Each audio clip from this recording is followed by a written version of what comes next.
So when doing undercover operations for the FBI, obviously I'm not qualified to talk because I haven't done any undercover operations for the FBI, but I have listened to and have heard people who have done undercover operations for the FBI. And let me tell you something. Some of what they said usually checked out, and it made very, very much sense, especially in the context of some guy. I forget his name, but it was this tall ass dude, 6'4", probably 250 pounds or something like that. Dude with a long hair, a ponytail, a big mustache, beard all across his face, tatted on his arms. He looked like your proverbial biker. He looked like you could fit in right in, somewhere like Hell's Angels or Bandidos or some other outlaw motorcycle gang. And that was in fact what he did. This fella went undercover for the FBI, and I think he spent some 2 years infiltrating some outlaw motorcycle gang who was largely into insurance fraud, car robbery, car theft at gunpoint, maybe even some drug dealing. I can't exactly remember, but lots and lots of illegal stuff. Basically bad guys, basically outlaws. Now, he was doing this in the Boston area or in the Northeast of America, of the United States. However, he's from he's a country boy from South Texas, right beside the border to Mexico.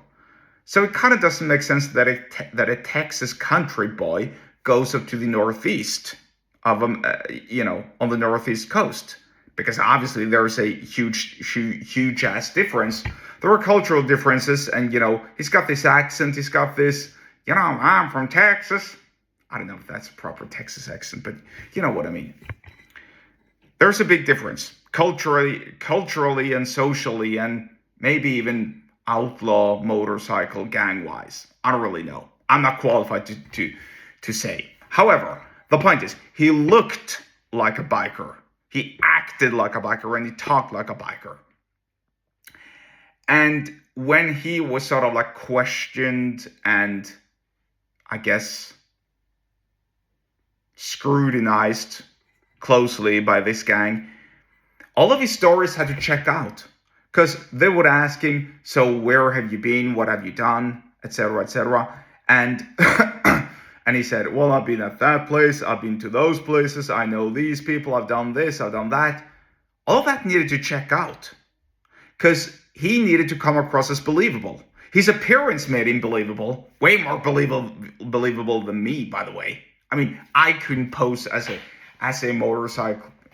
motorbike outlaw. I really couldn't, because I don't look anything like those dudes. I mean, come on. I look like a librarian, like a scholar, like an intellectual, I guess you could say, because I really am. So in my case, I would be much better at infiltrating, I don't know, some university with deans and professors and, I don't know, PhD students, whatever. That would sort of like be my vibe. A library, a school, academia, etc., because I look and I behave as such.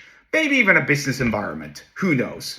But certainly not an outlaw biker gang, because I probably don't even understand half of the expressions that they're using. I can't even drive a motorbike. And, I don't even want to drive a motorbike because they're dangerous. Believe me. Go watch a road accident involving a bike, and you'll see what I mean. It ain't pretty. Anyway, back to the case here.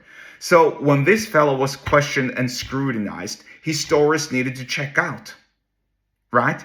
He needed to look like he was part of the gang that he was infiltrating. And so that's my point. If you want to persuade somebody, you need to, if you want to become part of somebody's crew or gang or whatever, and there's a certain, let's call it a stereotype that goes with it. I don't know. You could watch, what's the name of that show again? Sons of Anarchy, I think. Maybe it's probably a little dated.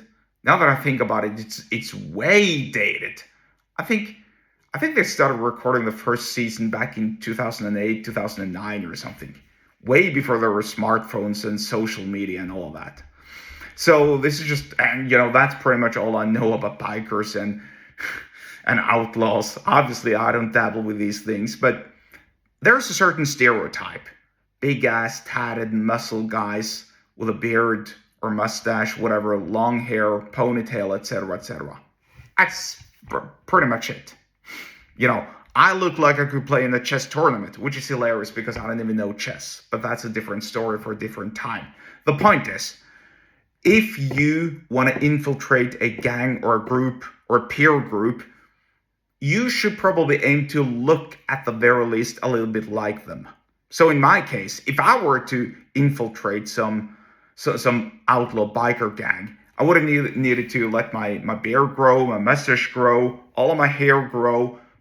Maybe I could probably have worn my glasses. Maybe I would assume, but probably get a tattoo or a tattoo or two or three or four across my arms, maybe on my maybe on my neck and on my back and so on. The point is, I would need to have looked credible and believable, and that's a large part of persuasion and sales. Believe and look credible. When I speak, for instance, about scuba diving, I come across as believable because I've done it so many times. Not abroad, but in my native country. Just as an example. And there are plenty of there are plenty of other things I could talk about that wouldn't make any sense to you, but that makes all the sense in the world to me. The bottom line is, come across as likable and believable. And that's a proper way to persuade somebody and sell them on your case.